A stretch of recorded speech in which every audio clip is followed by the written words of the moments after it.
ಸ್ವಾಮಿ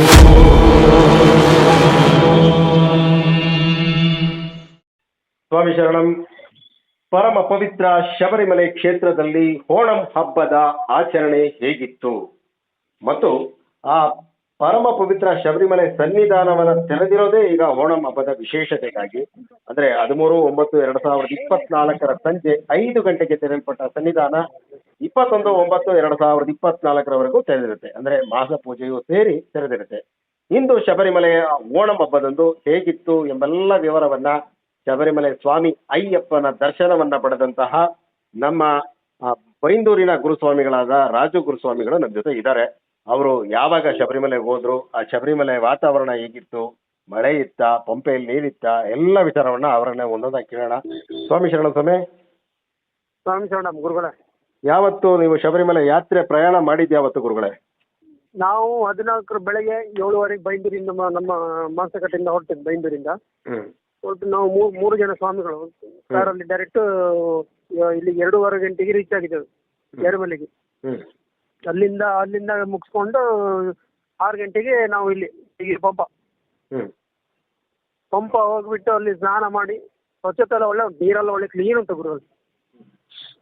ತುಂಬಾ ನೀರು ಕ್ಲೀನ್ ಉಂಟು, ಏನು ತೊಂದರೆ ಇಲ್ಲ. ಅಲ್ಲಿಂದ ಎಲ್ಲ ಮಾಡಿ ಅಲ್ಲಿ ಕಾರ್ಯಕ್ರಮ ಮಾಡಿ ಗಣಪತಿಗೆ ನಮಿಸಿ ಸನ್ನಿಧಾನ ಹೋಗಿ 8:10ಕ್ಕೆ ಹೋಗಿ ನಮ್ಮ ಸಾಹಸ ಆಫೀಸಿಗೆ ಹೋಗಿದ್ದೇವೆ. ಸಾಹಸ ಅಯ್ಯಪ್ಪ ಸೇವಾ ಸಂಘದ ಆಫೀಸಿಗೆ ಹೋಗಿ ಅಲ್ಲಿ ಇರುಮುಡಿ ಎಲ್ಲ ಇಟ್ಟು ಅಲ್ಲಿಂದ ಸ್ನಾನ ಮತ್ತೆ ಭಸ್ಮಕೊಳದಲ್ಲಿ ಸ್ನಾನ ಮಾಡಿ ಇರುಮುಡಿ ಬಿಚ್ಚಿ ಸ್ವಾಮಿಗೆ ಅಭಿಷೇಕ ಮಾಡಿ ಅಲ್ಲಿಂದ ತಿರ್ಗಾ ಪ್ರಸಾದ ತಕೊಂಡು ಸಾಧಾರಣ ಒಂದು 11:30 ಹೊರಟಿದ್ದೇವೆ ನಾವು ಅಲ್ಲಿಂದ. ಈಗ ಓಣಂ ಹಬ್ಬದಲ್ಲಿ ಶಬರಿಮಲೆಯಲ್ಲಿ ವಿಶೇಷವಾಗಿ ಹೂವಿನ ಅಲಂಕಾರ ಏನಾದ್ರು ಮಾಡಿದ್ರಾ? ಮಾಡಿದ್ವಿ. ಮಂಡಲ ಎಲ್ಲ ಬಿಡಿಸಿದ್ದೀರಾ ಸ್ವಾಮಿ? ಮಂಡಲ ಗಣಪತಿ ಬಿಡಿಸಿದ್ದಾರೆ. ಹೌದೌದು. ಇಲ್ಲಿ ಎರುಮಲೆ ಧರ್ಮಶಾಸ್ತ್ರ ದೇವಸ್ಥಾನದ ಎದುರುಗಡೆ ಬಿಡಿಸಿದ್ದಾರೆ, ಎಲ್ಲ ಕಡೆ ಬಿಡಿಸಿದ್ದಾರೆ. ಸನ್ನಿಧಾನದಲ್ಲೂ ಬಿಡಿಸಿದ್ದಾರೆ. ಅದೇ ಪೂಕ್ಕಳಂ ಅಂತ ಹೂವಿನಲ್ಲಿ ರಂಗೋಲಿ ಬಿಡಿಸೋದು. ಹೌದೌದು. ಇವತ್ತು ನೈಟ್ 10:30ಗೆ ದೊಡ್ಡ ವಿಶೇಷ ಪೂಜೆ ಉಂಟು ಸನ್ನಿಧಾನದಲ್ಲಿ. ಈಗ ಇವತ್ತು ನೀವು ಸನ್ನಿಧಾನದಲ್ಲಿ ಹೋದ್ರಿ, ನಮ್ಮ ಕರ್ನಾಟಕ, ತಮಿಳುನಾಡು, ಆಂಧ್ರ ಪ್ರದೇಶದವ್ರು ಹೆಚ್ಚಾಗಿದ್ರಾ ಇಲ್ಲ ಕೇರಳಿಗರೇ ಹೆಚ್ಚಾಗಿದ್ರಾ? ಸ್ವಲ್ಪ ಆಂಧ್ರ ಸೈಡ್ ಜಾಸ್ತಿ ಉಂಟು. ಅಲ್ಲ, ಕೇರಳದವರು ಓಣಂ ಹಬ್ಬಕ್ಕಾಗಿ ಬಂದಿರ್ಲಿಲ್ಲ ಅಲ್ಲೇನು ಜಾಸ್ತಿ? ಬಂದಿರ್ಬೋದು. ಈಗ ಮಧ್ಯಾಹ್ನ ಅವರೇ ಜಾಸ್ತಿ ಉಂಟು ಬರುವಾಗ. ನಾವು ಬೆಳಿಗ್ಗೆ ನೋಡುವಾಗ ಸ್ವಲ್ಪ ತಮಿಳುನಾಡು ಜಾಸ್ತಿ, ಕರ್ನಾಟಕದವ್ರು ಸ್ವಲ್ಪ ಕಮ್ಮಿ ಹೊಂಟಾರೆ ಸ್ವಾಮಿಗಳು. ಮತ್ತೆ ತಮಿಳುನಾಡು ಜಾಸ್ತಿ, ಹೈಯೆಸ್ಟ್ ಜಾಸ್ತಿ ಅವರೇ. ಅಲ್ಲಿ ಸಾಧಾರಣ ಮಟ್ಟಕ್ಕೆ ರಶ್ ಇತ್ತಾ ಇಲ್ಲ ಏನಾದ್ರು ರಶ್ ಜಾಸ್ತಿ ಇತ್ತಾ? ಇಲ್ಲ ರಶ್ ಉಂಟು. ಮಧ್ಯಾಹ್ನ ಫುಲ್ ರಶ್ ಆಗಿದೆ ಇವತ್ತು. ಫುಲ್ ರಶ್ ಆಗಿದೆ. ಸ್ವಾಮಿಗಳೆಲ್ಲ ಲೈನ್ ಗಟ್ಟು ಹೋಗ್ತಾ ಇದ್ದಾರೆ ಮೇಲ್ಗಡೆ ಸನ್ನಿಧಾನ. ಪಂಪೆಯಲ್ಲಿ ಬಟ್ಟೆಗಳನ್ನ ಬಿಡೋದು ಏನಾದ್ರು ಕಂಡ್ರ ಈ ವರ್ಷನು? ಸ್ವಲ್ಪ ಕ್ಲೀನ್ ಉಂಟು ಇವಾಗ, ಕಳ್ಸ್ತಾರ ಏನಿಲ್ಲ. ಸ್ವಲ್ಪ ಕ್ಲೀನ್ ಸ್ವಚ್ಛತೆ ಉಂಟು.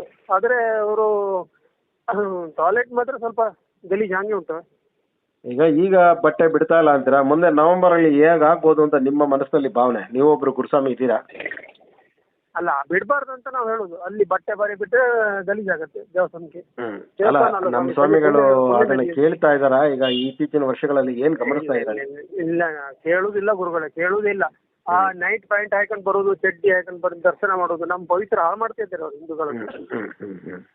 ನಮ್ಮ ಉತ್ತರ ಕನ್ನಡ ಸ್ವಾಮಿಗಳಿಗಂತೂ ಅರ್ಥನೇ ಆಗುದಿಲ್ಲ. ಧಾರವಾಡದ ಒಂದು ಬ್ಯಾಚ್ ಬಂದಿದೆ ಇವತ್ತು. ಅವ್ರು ಒಳ್ಳೆ ಜೀನ್ ಪ್ಯಾಂಟ್ ಹಾಕೊಂಡು ಬಂದಿದ್ದಾರೆ, ನೈಟ್ ಪ್ಯಾಂಟ್.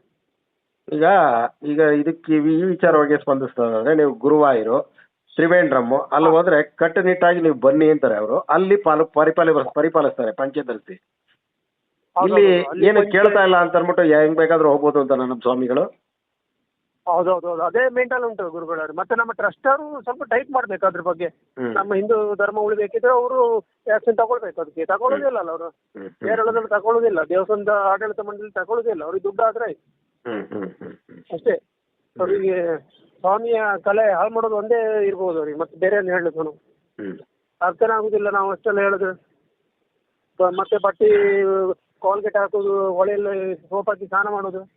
ಮತ್ತೆ ಈಗ ಕೇರಳದ ಬಹುತೇಕ ಎಲ್ಲಾ ದೇವಾಲಯಗಳಲ್ಲಿ, ನೀವು ಹೋಗೋ ದೇವಾಲಯಗಳಲ್ಲಿ ಹೇಗಿದೆ ಸ್ವಾಮಿ ವಾತಾವರಣ? ಹಬ್ಬದ ವಾತಾವರಣ ಇದೆಯಾ ಹೇಗೆ? ಅಲ್ಲಿ ಇವಾಗ ತೊಂದರೆ ಇಲ್ಲ. ನಾವು ಗುರುವಾರ ರೀಚ್ ಆಗ್ತಾ ಉಂಟು. ಗುರುವಾರ ಹೋಗ್ಬೇಕು ನಾವು. ಗುರುವಾರ ಹೋಗ್ತೇವೆ ಸ್ವಾಮಿ. ಶ್ರೀಕೃಷ್ಣ ಪರಮಾತ್ಮ ದರ್ಶನ ಮಾಡ್ಲಿಕ್ಕೆ ಉಂಟು ನಾವು. ಮತ್ತೆ ಎಲ್ಲ ಕಡೆ ಸುಖವಾಗರ ಒಳ್ಳೆ ಕ್ಲೀನ್ ಆಗಿ ದರ್ಶನ ಆಗಿದೆ ನಮ್ಗೆ. ಸನ್ನಿಧಾನದಲ್ಲಿ ಒಳ್ಳೆ ದರ್ಶನ ಆಗಿದೆ. ಅಲ್ಲಿ ಹೋಗಿ ಮೇಲ್ಸಂತಿಯಲ್ಲಿ ಮಾತಾಡಿ ಒಂದು ಮಾಲೆ ಎಲ್ಲ ವಿಸರ್ಜನೆ ಮಾಡ್ಕೊಂಡು ಮಾಲೆ ಹಾಕೊಂಡು ಬಂದಿದ್ದೇವೆ. ಈಗ ಮುಂದಿನ ದಿನಗಳಲ್ಲಿ ನಮ್ಮ ನವೆಂಬರ್ 16ಕ್ಕೆ ಮಂಡಲ ಪೂಜೆ ಸ್ಟಾರ್ಟ್ ಆಗ್ತದೆ ಸ್ವಾಮಿ. ಮಂಡಲ ಪೂಜೆ ಇರಲಿ, ಮಾಸ ಪೂಜೆ ಇರಲಿ, ಶಬರಿಮಲೆಗೆ ಮಂಡಲ ವ್ರತ ಇದ್ದು ಹೋಗ್ಬೇಕು ಅನ್ನೋದು, ಅದಕ್ಕೆ ಏನಂತೀರಾ ನೀವು? ಹೌದು. ಅಲ್ಲ, ನಮ್ಮ ಬೇಡಿಕೆ ಇಷ್ಟೇ ಸ್ವಾಮಿ, 48 ದಿವಸ ವ್ರತ ಮಾಡಿ ಸನ್ನಿಧಾನಕ್ಕೆ ಹೋಗ್ಲಿ ಅವರು, ಮಕರ ಬೆಳಕ್ಕೆ ಅಥವಾ ಮಂಡಲಕ್ಕೆ. ನಮ್ದು ತುಂಬಾ ಸಹಕಾರ ಉಂಟು ಸ್ವಾಮಿಗಳಿಗೆಲ್ಲರೂ ಅಲ್ವಾ, ಅದೇ ತರ ಮಾಡ್ಬೇಕು ಅವರು. ಹೊಟ್ಟೆ ನಿಂತಿನ ವ್ರತ ಮಾಡಬೇಕು, ಮಾಡದಿದ್ರೆ ಮುಂದಿನ ದಿನದಲ್ಲಿ ಅಲ್ಲಿ ಅವರು ಅನುಭವಿಸ್ತಾರೆ, ಮತ್ತೆ ಎಂತೆಲ್ಲ. ಸ್ವಾಮಿ ಶರಣ ಸ್ವಾಮಿ, ಆಯ್ಯೇರಿ ಸ್ವಾಮಿ, ಒಂದು ನಿಮಿಷ ಲೈನಲ್ಲಿ ಆಯ್ಯೇರಿ. ಇಂದು ಶಬರಿಮಲೆ ಮಾತ್ರ ಅಲ್ಲ, ಕೇರಳದ ಬಹುತೇಕ ದೇವಾಲಯಗಳ ಎಲ್ಲಾ ದೇವಾಲಯಗಳಲ್ಲಿ ವಿಶೇಷವಾದ ಪೂಜೆ, ವಿಶೇಷವಾಗಿ ಆ ಓಣಂ ಸಾಧ್ಯವನ್ನ ನೈವೇದ್ಯವಾಗಿ ಇಟ್ಟು ಬರುವ ಭಕ್ತರಿಗೂ ಕೂಡ ವಿಶೇಷವಾದ ಹಬ್ಬದ ಊಟವನ್ನ ಬಡಿಸಿದ್ದಾರೆ. ಅದರಂತೆ ಶಬರಿಮಲೆಯಲ್ಲೂ ಕೂಡ ವಿವಿಧ ಬಗೆಯ ಆ ಒಂದು ಪಲ್ಯ, ಹಪ್ಪಳ, ಮತ್ತೆ ಒಂದು ಬಗೆಯ ಸ್ವೀಟು, ಅನ್ನ, ಈ ರೀತಿ ವಿಶೇಷವಾದ ಹಬ್ಬದ ಊಟವನ್ನ ಇಂದು ಬಡಿಸಿದ್ದಾರೆ. ಆ ಅನ್ನದಾನ ಪ್ರಭುವಿನ ಸನ್ನಿಧಾನದಲ್ಲಿ ಓಣಂ ಹಬ್ಬದ ಆಚರಣೆ ಕೇರಳಿಗರಿಗೆ ಬಲು ವಿಶೇಷವಾದ ಹಬ್ಬ. ಸುಗ್ಗಿಯ ಹಬ್ಬ, ಬಲಿ ಚಕ್ರವರ್ತಿಯ ಪುನರಾಗಮನದ ಒಂದು ಶುಭ ಸಂಕೇತವಾಗಿ ಆಚರಿಸುವಂತಹ ಈ ಓಣಂ ಹಬ್ಬದಂದು ಶಬರಿಮಲೆಯ ಯಾತ್ರೆಯನ್ನ ಮುಗಿಸಿ ತಮ್ಮ ಸ್ವಸ್ಥಾನದ ಹತ್ರ ಬರ್ತಿರುವಂತಹ ಬೈಂದೂರಿನ ರಾಜುಗುರು ಸ್ವಾಮಿಗಳು ಮಾಹಿತಿ ಕೊಟ್ಟಿದ್ದಾರೆ. ಒಂದು ಮಂಡಲ ಕಾಲ ವ್ರತ ಇದ್ದು ಹೋಗಿ ಪ್ಲಾಸ್ಟಿಕ್ ಮುಕ್ತ ಶಬರಿಮಲೆ ಮಾತ್ರ ಅಲ್ಲದೆ ಪ್ಲಾಸ್ಟಿಕ್ ಮುಕ್ತ ವಿಶ್ವಕ್ಕೆ ನಮ್ಮ ಒಂದು ಗಮನವನ್ನು ಕೊಡೋಣ. ಇಷ್ಟು ಮಾಹಿತಿಯನ್ನ, ವಿವರಣೆಯನ್ನ ಕೊಟ್ಟಂತಹ ಬೈಂದೂರಿನ ರಾಜುಗುರು ಸ್ವಾಮಿಗಳಿಗೆ ತುಂಬ ಹೃದಯದ ಧನ್ಯವಾದ. ಸ್ವಾಮಿ ಶರಣ ಸ್ವಾಮಿ. ಸ್ವಾಮಿ ಶರಣ.